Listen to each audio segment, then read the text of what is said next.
армысыздар, құрметті менің тыңдармандарым. Менің арнама қош келдіңіздер. Уақыт зымырап өтіп жатты. Бұл кезде Жарқын да, Сабира да мектепті тастаған. Иә, 9 сыныпты бітіргеннен кейін екеуін де Бектас пен Күлайша мектептен шығарып алған болатын. Оқу ешқайда қашпайды. Сәті түссе, кейін колледжге түсіремін. Ары қарай оқимын десеңдер, университетке түсуде оңай сосын. Бәрібір жетістіріп оқып жатқандарың шамалы ғой, дескен. Иә, сабақ үлгерімдері нашар болды. Нашар болмай қайтсын, сабаққа дайындалуға мұрша бермейтін еді ғой. Лажсыздан дегендеріне көнді. Үйдегі тірлікті істейік одан да. Мал басын көбейтсек, ақша да болады. Ақша болған соң, оқу да болады. Дұрыс па? Деген Бектас. Не айтса да бас изеп үйренген Жарқын бұл жолы да үнсіз келіскен. Келіспегенде қайда барады? Басқа амалы да жоқ қой мұның. Құл мен күнге айналған Жарқын мен Сабирадан енді олар үйді де қызғануды шығарыпты. Жаздың күні ғой, Күлайша бір күні: «Әй, осы үйге тығыла бермей, ана сарайдың ішін тазалап, сонда жатсаңдар қайтеді? Күні бойы қорада жүріп, үстің қисасып кетеді. Ол иісті үйге алып кіресің. Үйдің іші де қорасасып кететін болды. Үйге біреу келсе, ұялып өлемін», дегені Жарқынға. Сол сарайдың ішін тазалап, әктеп, сырлап кіріп алыңдар. Қайта өздеріңе жақсы, өздеріңмен өздерің еркін тұрасыңдар. Солай емес пе? Жарқынның іштей ашуы келді. Енді үйінде қызғанып жатыр ма? Деп тістенген. Үйім сасып кетеді дегені несі? Сол малдың пайдасын бұл емес өздері көріп жатқан жоқ па? Енді келіп жеркене қалыпты ғой. Дегеннен бір шетінен Жарқын қуанды да. Иә, расымен өздерімен өздері еркін отырады, еркін жатады. Бір тілім қаранан жесе де ешкімнен қысылмай жейді. Үйде ғой, әр қасықты аузына апарған сайын әр қайсысына бір жалтақтап өледі. Дұрыс болды. Бұның да олардың түрлерін көргісі келіп жатқаны шамалы. Бұл уақыттарда Елжас жоқ болатын. Каникулға шыққан соң ол қаладағы бір туыстарының үйіне кеткен. Жаз бойы сонда болады. Туыстармен бірге сауда жасайтын көрінеді. Өзі аттай қалап кетті сонда. Ол кеткелі айдалада қалып кеткендей болып, Жарқын мен Сабира бір түрлі болып жүр. Бұрын сол сәл де болса көңілдерін көтеріп, үнемі қамқор болып жүретін. Енді ол да жоқ. Жарқын іске дереу кірісті. Бұрын отынхана болған сарайдың ішін әп-сәтте тазалап, астына линолеум төсеп, дуалдарын ақтап, терезесін дұрыстап, жарықтарын қосып, 3-4 күнде ретке келтіріп алды. Күлайша ескі құсқы төсеніштер, көрпе төсек, ыдыс-аяқ беріп, еншілерін берді. Ескі тумба, шкаф, теледидар да бұйырды. Сөйтіп шағын үй болып қалды. Ағаштан шай үстел де жасап алды. Күзге таяу Елжас та келді. Бұлардың сарайда тұрып жатқандарын көріп, көздері шарасынан шыға жаздаған. «Бұл қалай? Неге мұнда тұрып жатырсыңдар?» деген түсінбей. Осы екеуін сондай сағынып келген еді, бірақ сарайдан көремін деп ойламағантын. Сағынып дейміз-ау, бәлкім соншалықты сағынышта емес шығар. Оны мұнда асықтырған мүсіркеушілік пе, әйтеуір бір сезім. Оны осыларға қарай тартатында тұратын. Өзінен басқа бұлардың жанашыры жоқ екенін жас болса да Елжас терең түсінетін еді. Қалада жүргенінде осы екеуін ойлап тынышы кететін, уайымдайтын. Бірақ азық-түлік дүкенінде жұмыс істеді. Оны бір күнде жабық қалдыруға болмайды.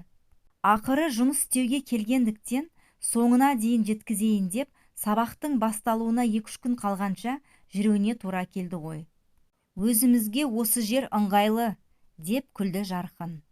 «Осындай бірдеңе болатынын жүрегім сезген еді. Анамдар қандай адам болып кеткен өзі? Адамгершілік дегенді мүлде ұмытқан ба?» деп Елжас жынданып кетті. «Қой, Елжас, бізге бола, үйіңдегілермен ұрыспа», деп басу айтты Жарқын.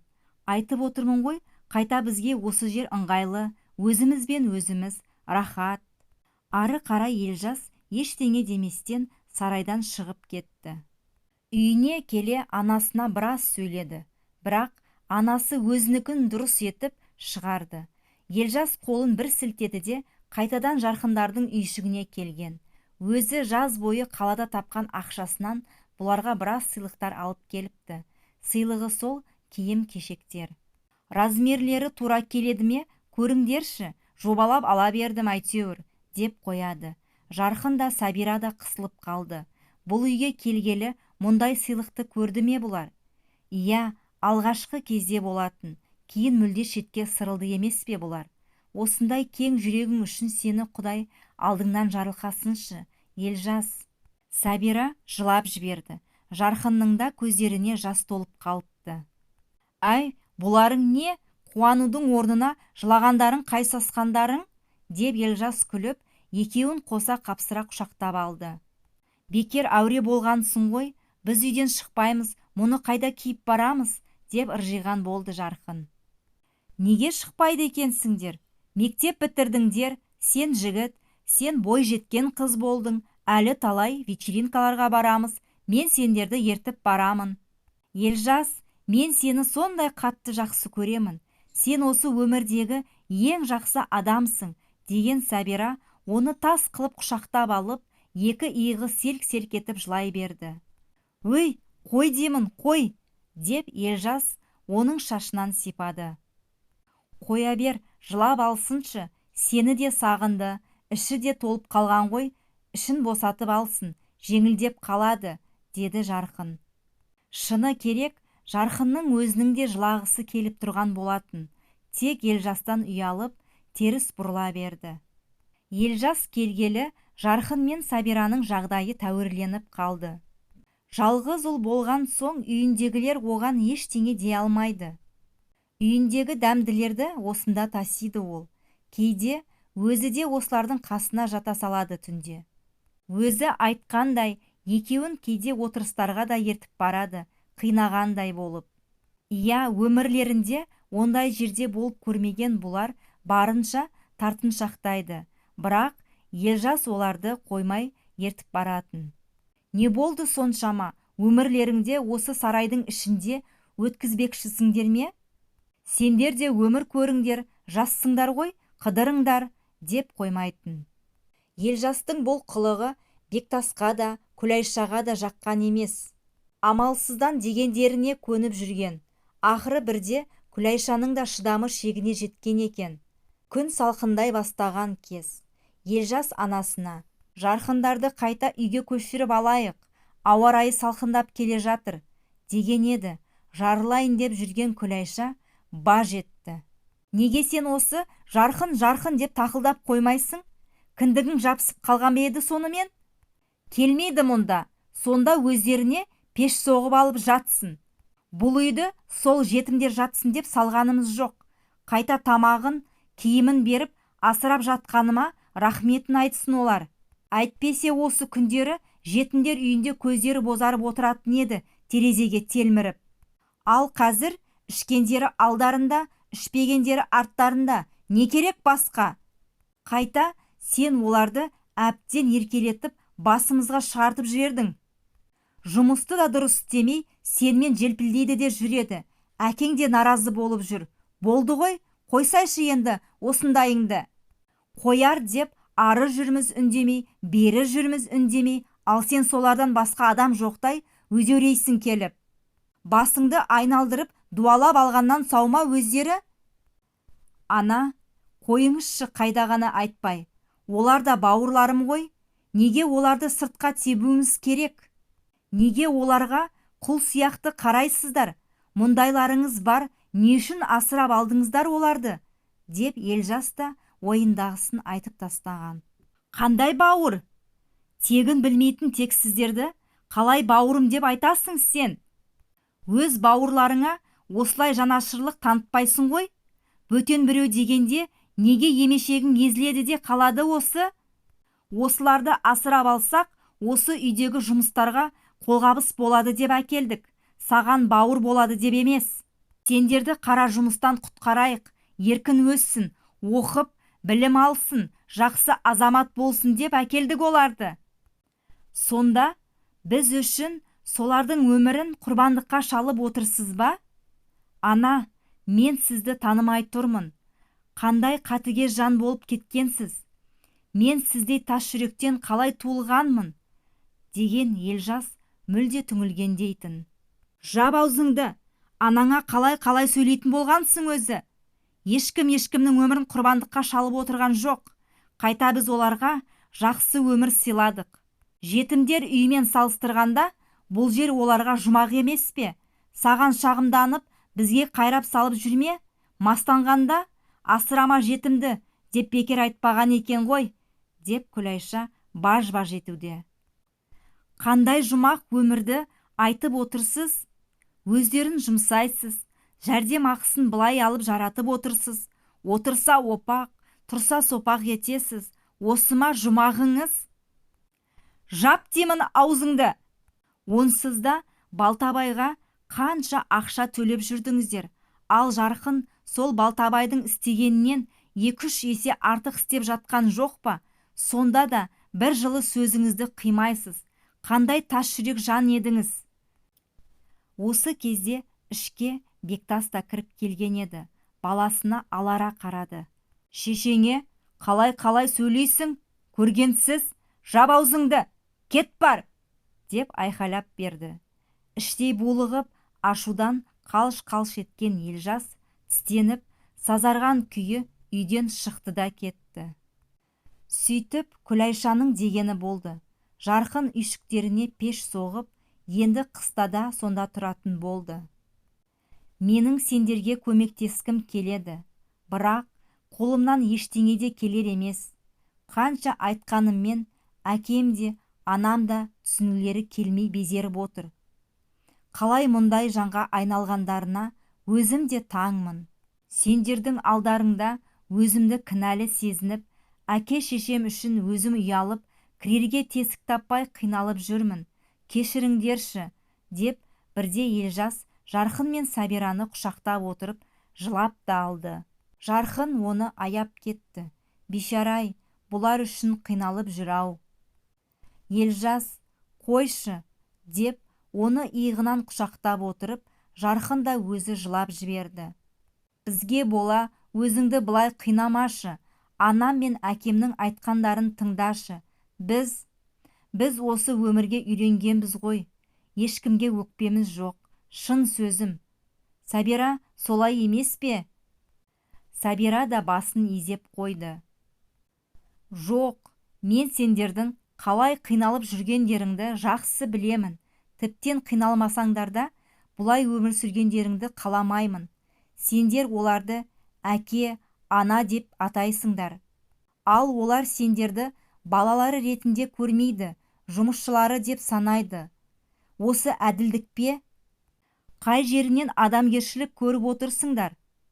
Оларды әкем, анам деп атауға мен ұялатын болдым. Қара бастарынан басқа ештеңені ойламайтын болып алған. Қапалымын оларға, деп Елжас одан сайын өкірсін. Олай емес, Елжас, қойшы болды. Өз-өзіңе келші, оларды жазғырма, кейін түсінерсің оларды.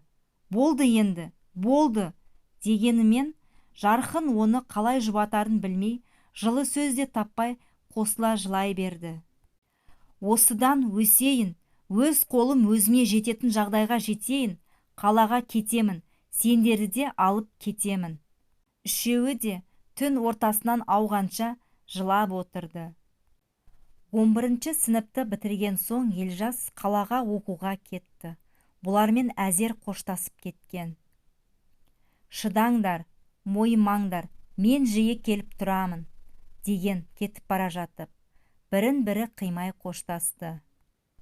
Бұл кездері Жарқында Сәбира да қара жұмысқа әбден бойларын үйретіп алған болатын.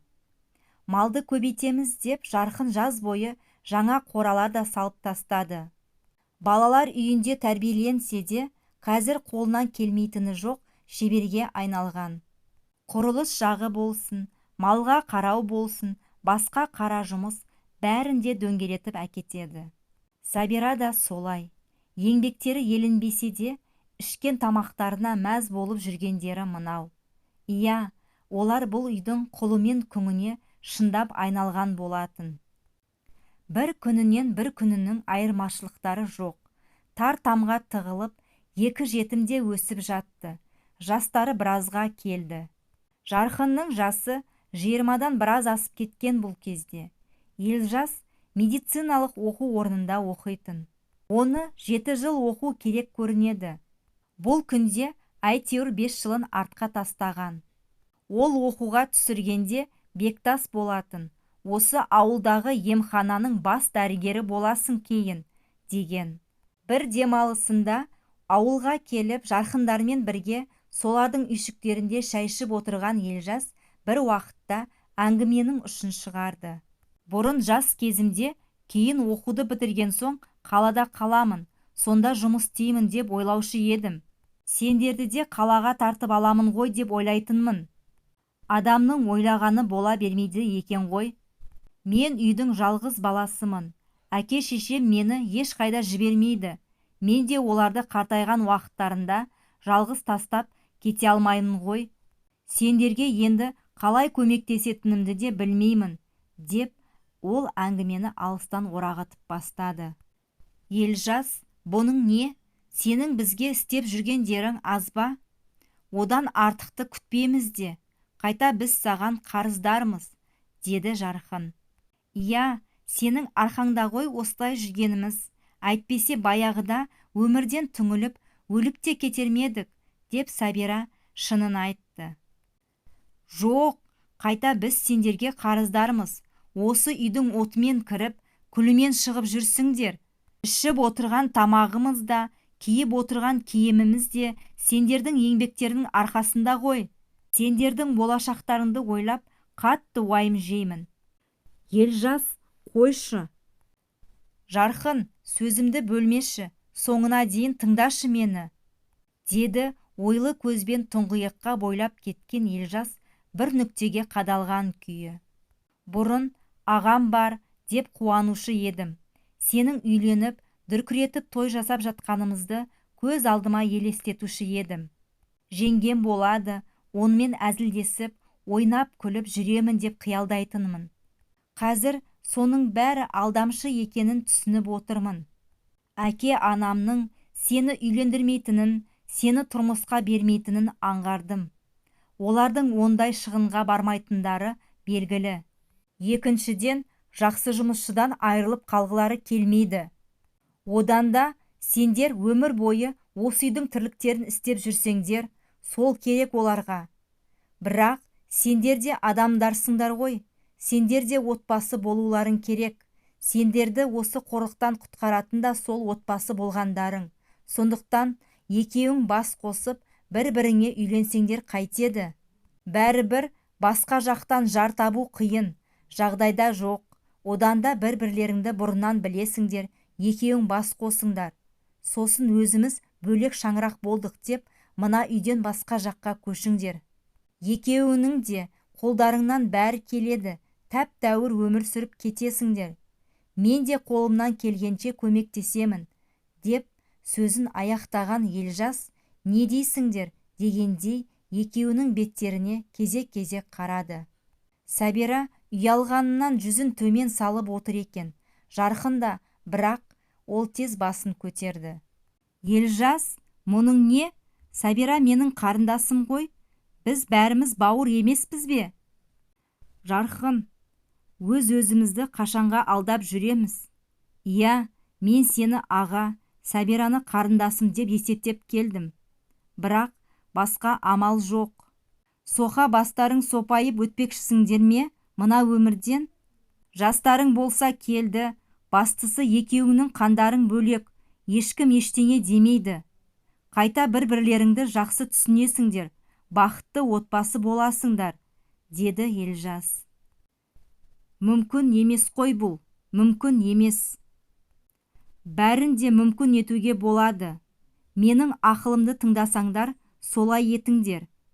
Ақыры сендерге ешкім дүрілдетіп той жасап берейін деп жатқан жоқ. Тіпті ертең сен үйленіп беташар жасағанның өзінде соны әке анамның қанша уақыт міндет етіп айтып жүретінін білесің бе? Келіншегіңде осы үйдің күңіне айналады. Сол керек пе саған? Одан да екеуің үйленіңдер. сосын бөлек шығамыз деңдер, мен барынша көмектесемін. Жарқын да Сәбира да терең ойға шомып кеткен болатын. Ақылға салып, ойланып көріңдер, деген Елжас орнынан тұрып шығып кетті. Иә, Елжас дұрыс жолды көрсеткен болатын. Одан басқа жаны ашитын кім бар? Ақыры оның айтқанын құп көрген Жарқын мен Сәбира екеуара түсінісіп, бас қосуға шешім қабылдады. Дәл қазір Елжас жазғы демалыста. Осы кезді пайдаланып, үйленіп алғандары жөн. Иә, сүйткендері жөн. Сосын осы жазда бірдеңе етіп еншілерін алып шықса, сөйтіп өз түтіндерін өздері түтетсе. Елжас дұрыс айтты ғой, біреу үшін жұмыс істегенше, өздері үшін жұмыс істесін. Пешенелеріне жазғанын көреді де сосын. Құдай қашанғы қинасын. Бақытты болып кетер бұларда. Елжас, неткен адамгершілігі мол жан едің. Тереңінен ойлайсың ғой. Сендей адамға жолықтырған Аллаға мыңда бір шүкір. Кешкі ас үстінде Елжас әке-шешесін өзіне қаратып, сіздерге айтар жаңалығым бар, деді. Бектас пен Күлайшаның күтіп жүргені де осы еді. Үйге келін әкелесің бе? Анаңның қолын ұзартқың келген екен ғой, деп Күлайша қуаныштан саңқ ете қалды. Иә, келінді боласыздар, Бірағы несі, бүлдіріп қойғаннан саумысың? Деп Күлайшаның түрі лезде бұзылып сала берген. Қоя тұрсай, айтарын айтып болсын, деп Бектас оны тыйып тастады. Қолыңыз онсызда ұзын ғой, мен үйленбеймін, Жарқын үйленеді. Не? Енді бұл жолы Бектастың даусы қатты шығып кеткен. Үйленгені несі? Қорадан шықпай жүріп, қандай қалыңдық тауып қойыпты өзіне? Несіне шошынасыздар? Жасы келді, үйлену керек қой. Қандай жасы келген? Осы жұрттың балалары 30-40-қа дейін жүреді ғой. Бұлар түрлеріне қарамай, үйленгіш, деп Күлайша шап етті. Маған келгенде жастығыма, оқуымды да аяқтамағаныма қарамайсыздар. Сен осы үйдің жалғызысың. Ол да жалғыз ғой. Ай, ол бәтшағар кімге үйленбекші? Деп Бектас гүр етті. Жұмбақтамай, тез-тез айтсай айтатыныңды. Сәбира екеуі қосылады. Не? Ойбай бетім-ай, екеуінен бірдеңе шығатынын біліп едім, деп Күлайша тыз ете қалды. Жынданғаннан саума? Не деп тұрсың сен өзі? Өз қарындасын аламын дейме? Қарындасым деп ойлаушы едім, бірақ сіздер оларды бөтенсіген. Ешқандай бауыр емес, бұл үйге тек жұмыс істеу үшін ғана алғандарыңызды білдірттіңіздер. Бәрібір сіздер олардың басқаға үйленуіне жол бермейсіздер, той шығынын көтермейсіздер, одан да бір-біріне үйленсінде тыныш тапсын. Ақылыңнан алжасқан шығарсың сен, деп Бектас көтеріліп кетті. Мына ел жұртқа қай бетімізбен қараймыз сосын? Жұрт бұларды бауыр деп қабылдаған. Солай есептеп жүрде. Енді тіріде жерге тықпақшыма бізді? Қарабеттер. Ай, Бектас, қоя тұршы, деді осы кезде Күлайша. Негізі Елжастың сөзінің жаны бар. Шығын да жоқ, басқа да жоқ. Екеуін үйлендірейік те тыныш табайық. Қайта екеуі де осы үйде қалады.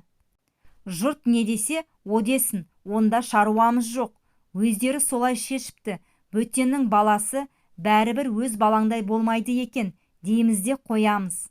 Онсызда осы күнге дейін бірге жатып, бірге тұрып жүрген олардың арасында бірдеңе болмады деп ойлайсың ба? Көтеріп қойған шығар, анау неме, сосын шығар Елжасты араға салып жатқандары. Ана, қалай аузыңыз барады? Олардың арасында ештеңе болған емес. Мен оларды соған көндірген. Менмін. Білемін ғой сені, солардың айыптарын жабумен өмірің өтетін шығар, деп Күлайша ернін сылп еткізді. Сізге дауа жоқ екен, деген Елжас орнынан тұрып кетті. Бөлмеден шығып бара жатып, молда әкеп некелерін қиып, ең құрымаса кішігірім дастарханмен беташарын жасайық, көңілдерін аулайық, деді де шығып кетті. Сөйтіп ақыры Жарқын мен Сәбира үйленді, бірақ беташар да жасалған жоқ. Жұрттың бәрі таниды, онсыз да бірге тұрып жатқан адамдар. Не деп беташар жасаймыз, деп Бектас пен Күлайша қарсы болған. Молда шақырып некелерін қиды, көрші қолаңды жинап, кішкене дастархан жайды. Сонымен той бітті. Екеудің жаңа жұбайлық өмірлері басталды. Елжас енді үнемі бұларды бөлек шығамыз деп айтыңдар деген сөзбен мазалайтын болған. Бірақ бұлардың олай деуге батылдары жетпей, тілдерін тістеді де қалды. Оның үстіне ауылда бұлар туралы өсек жалындап тұрған болатын. Ойбу, өзінің қарындасына үйленіп алды ғой, десіп, әйелдер жағы бет шымшысып жатты. Еркектері де солардың сөздеріне қосылып, жетім деген сол екен ғой, қанша бағып тәрбиелесең де, көргенсіздіктерін істейді екен де. Бектас пен Күлайшаның шыдап жүргендерін айтамын да, десіп қояды. Осы жерге қаратқандарыңда жетер, енді сыртқа қарай аттап қадам басушы болмаңдар, бір адамның көзіне түспеңдер, деп қатты тапсырған. Осындай өсектерден соң Күлайша бұларға: осылай жүріп тағы бір жылдай уақытты артқа тастапты ғой бұлар. Сәбира жүкті болатын. Қарны шермейіп, бұрынғыдай көп тірлікке араласа алмай қалды. Онысы Күлайшаға жақпай жүр. Бір сенбіде Елжастың үйге келген кезі болатын. Анасының Сәбираға айқайлап жатқанының үстінен түсті. Ішіңдегі баланы сылтауратып, жұмыс істеуді қойдың ғой сен. Әбден басынайын дедің. Енді қартайғанымда осының бәрін мен істеуім керек пе? Мүмкін ертең балаңның кірбоғында маған жудырарсың сен.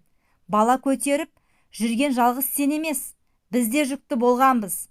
4 баланы өмірге әкелген кезімізде ләм деместен осы үйдің барлық тірлігін істегенбіз. Бетіңе қараған сайын есіріп барасың ғой түге. Ешектің жүгі жеңіл болса жатаған болар деген. Әбден басымызға шығып біттің ғой. Қане істе тірлікті. Ішіңдегі бала түсіп қалса да істе осы үйдің тірлігін, деп шыңғырып жатыр еді. Елжас анасынан мүлде түңіліп кетті. Айтарға сөзі жоқ. Қанша айтса да түсінбейді бәрібір.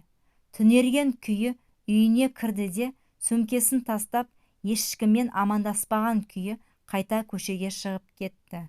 Сол түні бұлардың қоралары өртенді. У-шу басталып, түні бойы тыныш таппады ешқайсысы.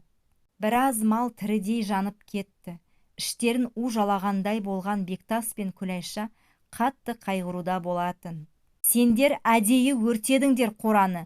Кеше Сәбираға сәл дауыс көтергеніме қырсығып әдейі өртедіңдер, деп Күлайша Жарқынға тап-тап берді. Жақсылықты білмейтін хайуандар, деп Сәбираның шашын жұлуға дейін барды. Осы кезде түнде достарымен сәл ішіп келген Елжас анасының қолын ұстап қалған. Мен өртедім, қораны мен. Сол малдарыңды адамнан артық көретіндерің үшін әдейі өртедім.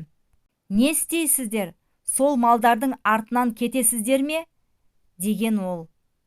Бектас баласының бетінен шапалақпен тартып кеп жіберді.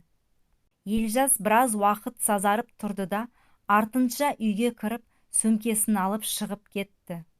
Ешкіммен қоштаспады да, қораны шынымен сол өртеді ме, әлде Жарқынмен Сәбираны қорғау үшін әдейі айтты ма, ол жағы белгісіз. Бірақ қораны өртеу туралы ой Жарқын мен Сәбираның басына ешқашан келген емес. Қораны өртеген бұлар емес. Осы бір айқайдан кейін бұл үйде ары қарай тұра алмасын білген, оның үстіне Елжастың да ашумен шығып кеткені әсер етіп, ертесіне ақ Жарқын мен Сәбира бөлек кетуге бел буды. Болмашы заттарын 2 сөмкеге салып, ендігі тағдырларын Құдайға тапсырып, әке анасымен қоштасуға барды. осы үйден кету үшін әдейі өртедіңдер, деп олар әбден жер жебірлеріне жетіп. Бектас Жарқынды біраз тоқпақтап, ақыры бұлар қашқандай болып кетті. Осы ауылдың шеткері бір тұсында бос лашық үй болатын. Иесі колхоз, совхоз тараған соң көп ұзамай көшіп кеткен екен. Сатайын десе, мұнда үй алатын адам жоқ, содан қаңырап бос қалған. Қараусыз қалған үй тозып, бау-бақшасы қурап, адам көргісіз күйге түскен-тін. Сонда бет алды бұлар. Оны да көрсеткен Елжас болатын. Ия, баяғыда көрсеткен. Осы үйге келіп тұрыңдар, үйтіп-бүйтіп жөндеп, мына лашықта тұра тұрасыңдар. Кейін жағдай келіп жатса, дұрыстау үй салып аласыңдар. Егесі келіп жатса, мені айтыңдар, өзім сөйлесемін деген. Соны медет тұтып, екеуі бара жатыр. Жалғасы бар. Құрметті менің тыңдармандарым, менің арнама тіркеліп, лайк басып, комментарий жазуды ұмытпаңыздар.